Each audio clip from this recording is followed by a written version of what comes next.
Hello friends, in this video we are discuss about breads. Breads આપણને ખબર છે, આપણે ડેઈલી લાઈફમાં એને યુઝ કરતા હોઈએ છીએ. તો આ બ્રેડ છે એમાંથી બને એ જોવાનું છે. કમ્પોઝિશન ઓફ ફ્લોર આપણને ખબર છે કે મેંદામાંથી બનતી હોય છે બ્રેડ. એની કમ્પોઝિશન શું છે તો કે સ્ટાર્ચ એમાં કેટલું હોય તો કે 7.5%, સોરી 71.5%થી લઈને 74.5%, મોઇસ્ચર 13.5%થી લઈને 14% જેટલું, પ્રોટીન્સ છે 8% ટુ 11%, શુગર છે 2 to 2.5%, ફેટ છે 1% એન્ડ મિનરલ સોલ્ટ છે 0.5%. સ્ટાર્ચ છે એ શું છે તો કે ઇનસોલ્યુબલ સેલ છે એન્ડ માઇક્રોસ્કોપિક ગ્રેન્યુલ્સ છે અને જે મોઇસ્ચરને એબ્ઝોર્બ કરી શકે છે. Why it is difficult to slice fresh breads તો કે starch cell are in a swollen state when hot and thus unstable. એ સ્વોલન સ્ટેજમાં હોય છે જ્યારે ગરમ કરવામાં આવે ત્યારે સ્ટાર્ચ સેલને, જેનાથી શું થાય તો કે અનસ્ટેબલ થઈ જાય છે. When cooked it shrink and become more rigid. તમે એને કૂક કરો છો એટલે આ સ્ટાર્ચ સેલ શું થાય વધારે રિજિડ થઈ જાય. ફરીથી એને હીટ કરો છો તો એ જેટલું પણ મોઇસ્ચર છે એ બધાને એની અંદર એબ્ઝોર્બ કરી લેશે. Thus stale bread become softer when heated. અને પછી જ્યારે તમે બ્રેડને હીટ કરો તો એ સોફ્ટ થઈ જાય છે. Moisture content keep bread moist. બ્રેડને મોઇસ્ટ રાખે. Differ in different quality of flour. Flour કેવો છે એ પ્રમાણેનું મોઇસ્ચર અલગ અલગ હોય. Water absorbs capacity will reduce. મોઇસ્ચરના લીધે શું થાય, વોટર કેપેસિટી રિડ્યુસ થાય એન્ડ રિઝલ્ટિંગ લેસ યીલ્ડ. જો મોઇસ્ચર કન્ટેન્ટ વધારે હોય બ્રેડની અંદર તો શું થાય એમ, તો શું થાય તો કે વોટર એબ્ઝોર્બ કરવાની કેપેસિટી એની ઘટી જાય છે અને એના લીધે ઓછી યીલ્ડ મળે છે. Then protein. Soluble proteins provide nourishing to the yeast for the growth and reproduction during fermentation. Fermentation માટે નરિશિંગ પ્રોવાઈડ કરે. Gliadin and glutenin insoluble proteins છે, forming a rubbery material gluten when water is added. શું થાય, રબરી material ઇનસોલ્યુબલ protein છે, એક રબરી material બનાવે છે જ્યારે વોટરની અંદર એને એડ કરવામાં આવે ગ્લિડીન એન્ડ ગ્લુટાનિનને, ત્યારે ગ્લુટેન બનાવે છે. આ ગ્લુટેન શું છે તો કે responsible four structure of back product. જે બ્રેડ બનાવવાના છે એના સ્ટ્રક્ચર પ્રોવાઈડ કરે છે. જીલિયાડીન ગીવ્સ અ સ્ટ્રેચિંગ ઓર ઇલાસ્ટિક પાવર. જ્યારે ગ્લુટેનિન્સ છે એ શું પ્રોવાઈડ કરે છે તો કે strength to hold the gases. Quality and quantity of these two protein determine the quality of the flour. Now sugar. તો શુગર શું કરે છે તો કે this quality is insufficient food to yeast for fermentation. Extra sugar added to as a double strand food for yeast. Retain moisture માટે એ શું છે તો કે હાઇડ્રોસ્કોપિક છે, હાઇગ્રોસ્કોપિક. ક્રસ્ટ કલર પ્રોવાઈડ કરે છે, ટેસ્ટ અને ફ્લેવર આપે છે. એશ મતલબ minerals. Degree of purity with respect to bran fragments. Darkens provide કરે ફ્લોરને dark colour. Cutting action on gluten fibre. Gluten fibre ઉપર કટિંગ એક્શન પણ આપી શકે છે. Thus bread may be low volume and poor texture. આના લીધે જ છે એ બ્રેડ છે એ લો મોઇસ્ચરવાળું લો વોલ્યુમ્સમાં બનતી હશે એન્ડ પુઅર ટેક્સચરની હોય છે. કમ્પોનન્ટ્સ શું એમાં હોય છે તો કે ફ્લોર યુઝ થાય, East, water, salt, sugar, fat અને લિક્વિડ વોટર અથવા મિલ્ક. પ્રોપર્ટીઝ શું છે ઈસ્ટની તો કે બે ટાઈપની ઈસ્ટ યુઝ થાય, કમ્પ્રેસ્ડ ઈસ્ટ અથવા ડ્રાય ઈસ્ટ.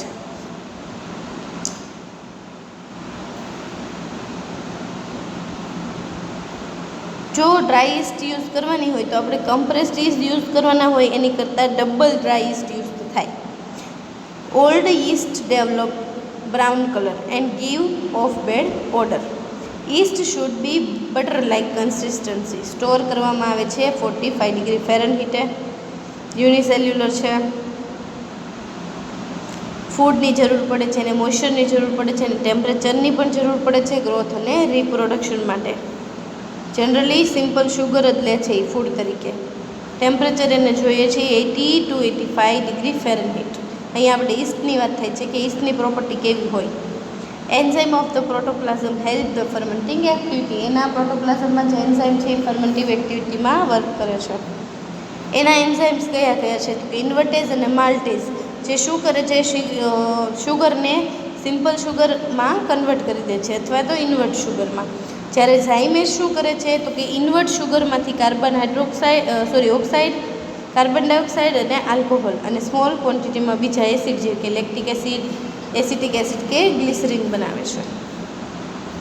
વોટરનું કામ શું છે? તો કે water bind ઇનસોલ્યુબલ proteins forming gluten. Water છે એ ઇનસોલ્યુબલ પ્રોટીન સાથે ગ્લુટેન સાથે બાઇન્ડ થઈ જાય છે. વોટર છે ઇનસોલ્યુબલ પ્રોટીન સાથે બાઇન્ડ થઈને ગ્લુટેન બનાવે છે. Minerals represent have a beneficial effect as a help the actions of yeast. એના મિનરલ્સ છે એ ઈસ્ટને બેનિફિટ કરે છે. And minerals have tightening action on the gluten. Tightening action એટલે કેવી? તો કે એકદમ ટાઇટલી બાઉન્ડ થઈ શકે, બાઇન્ડ થઈ શકે મિનરલ્સ, એવી action. Has helping against gas relation. Salt તો કે ઇફેક્ટને ઘટાડવા માટે, controlling effect on the yeast activity, keeping the fermentation speed under control.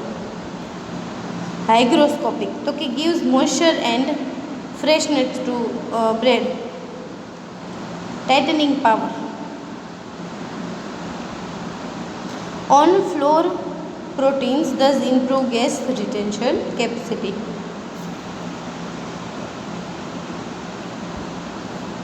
Salt શું શું કામ કરે છે? કલર પણ આપે છે,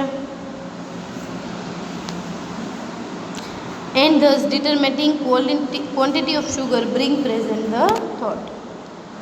ફેટનું કામ શું છે? તો કે 1 to 2% જેટલો ફેટ હોય છે, એ ન્યુટ્રિશનલ વેલ્યુ વધારે છે, પ્લસ લ્યુબ્રિકન્ટ એજન્ટ છે ફેટ છે એ. thus improve the extensibility and a good volume. then if used in a larger quantity it is act as a dyed weight, thus hampering the volume. Volume વધારવાનું પણ કામ કરે. Moisture રિટેન્શનને control રાખે છે. સ્લાઇસિબિલિટી provide કરે છે, એટલે કે તમે એને જે ચિપ્સ પાડો છો, કટકા કરો છો, એ ફેટના લીધે થઈ શકે છે. And use at a large stage or else it will have an adverse effect on the water absorption power. Making process શું છે? તો કે selection of raw ingredients, then weighting of raw ingredients, preparing a raw material, mixing, fermenting, knockback, flow time. then dividing and rounding, intermediate proofing, intermediate જે હોય એને કાઢવાનું, moulding કરવાનું, again proofing કરવાનું, બેકિંગ કરવાનું, એને કૂલ કરવાનું અને સ્લાઇસ કરીને રેપ કરવાનું. સ્ટેપ્સ જોઈએ આપણે જોયા હતા એ જ. તો પહેલું છે સિલેક્શન ઓફ રો ઇન્ગ્રીડિયન્ટ્સ. એમાં આપણે ક્વોલિટી પ્રમાણે ઇન્ગ્રીડિયન્ટ્સ ચૂઝ કરીએ છીએ, પછી એનું કરેક્ટ વેઇટ કરીએ છીએ. ધેન રો મટીરિયલ પ્રિપેરમાં શું છે? તો કે બેઝિક કઈ વસ્તુ લઈએ છીએ એ જોઈએ છે.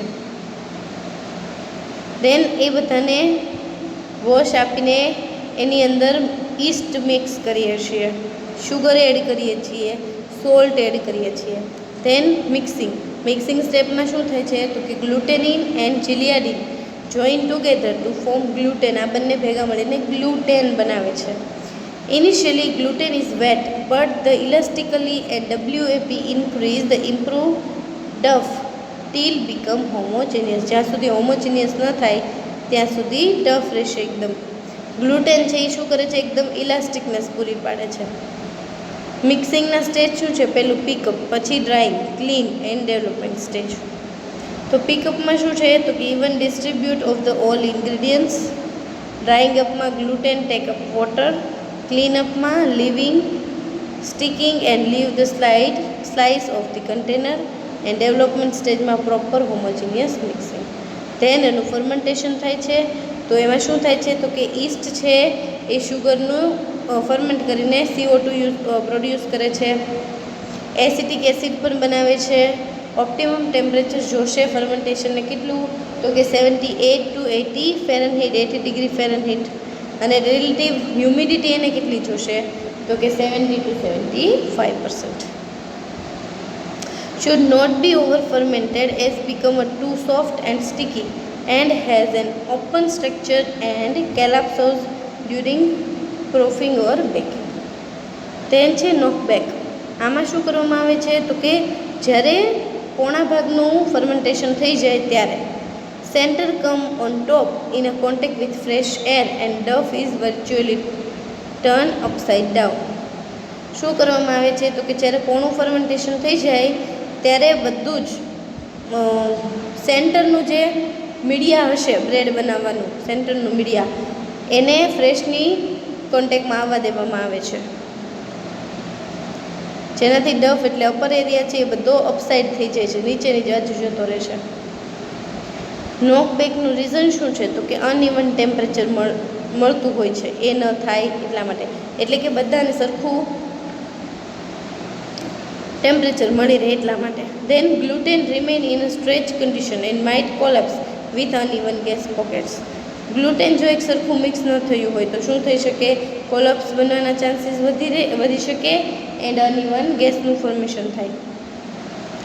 ઈસ્ટ પણ સરખી રીતે સ્લોલી ગ્રો થશે અને ફર્મેન્ટેડ પ્રોસેસ છે એ સ્લો કરી દેશે.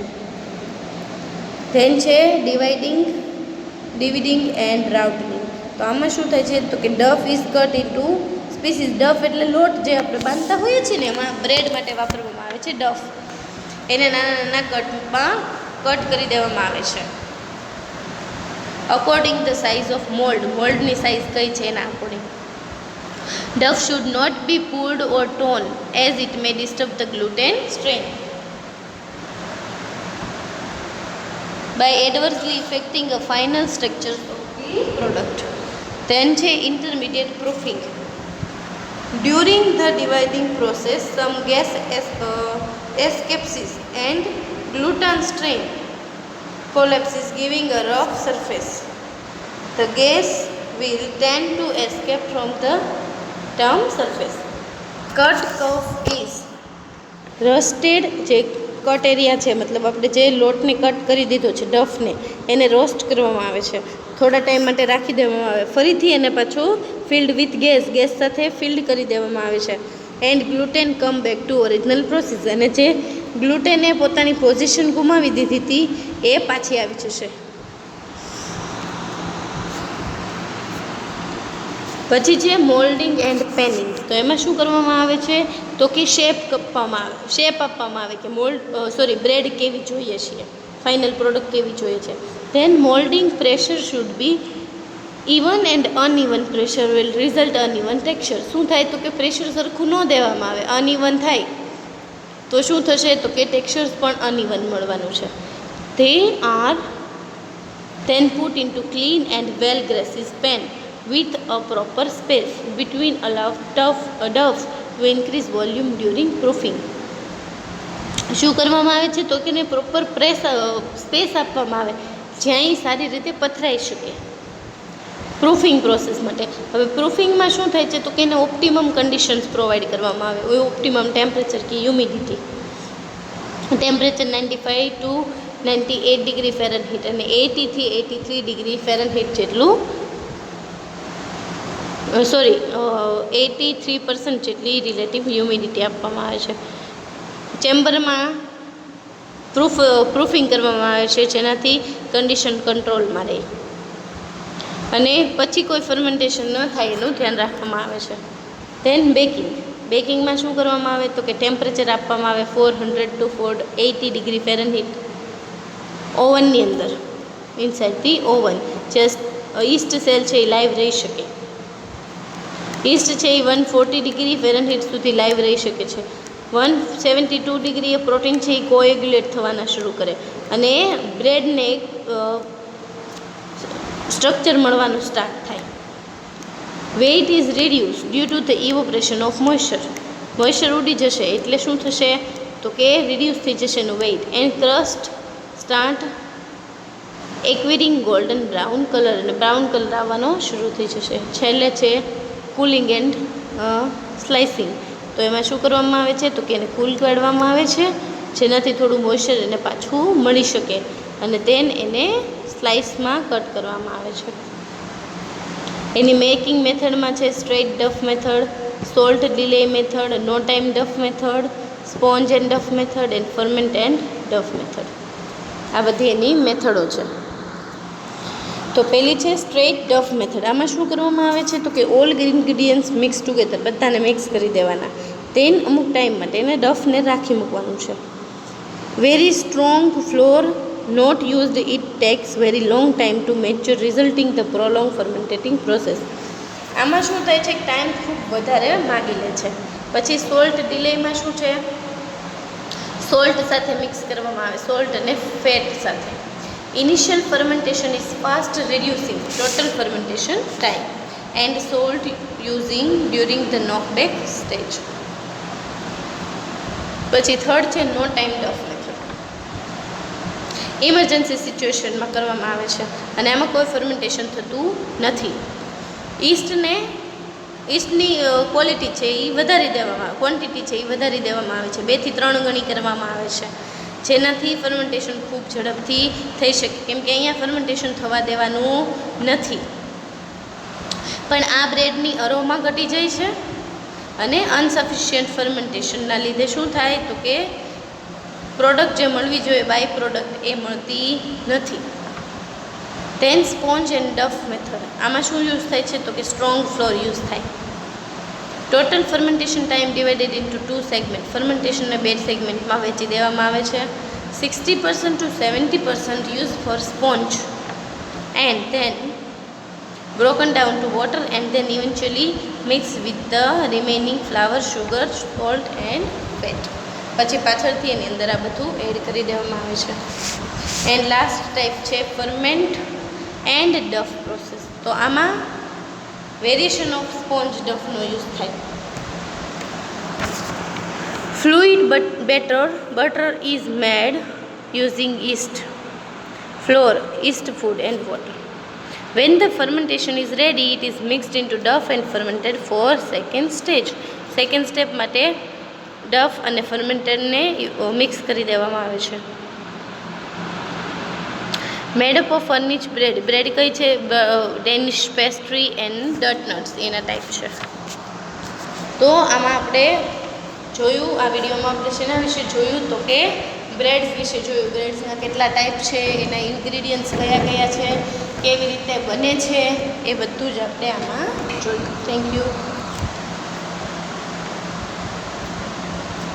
આ એના બ્રેડ મેથડ ટાઈપ હતી, અને એના સ્ટેપ્સ, બ્રેડ મેકિંગના સ્ટેપ્સ જોયા આપણે, અને એની અંદર કયા કયા ઇન્ગ્રીડિયન્ટ્સ પડે એ બધું જોયું.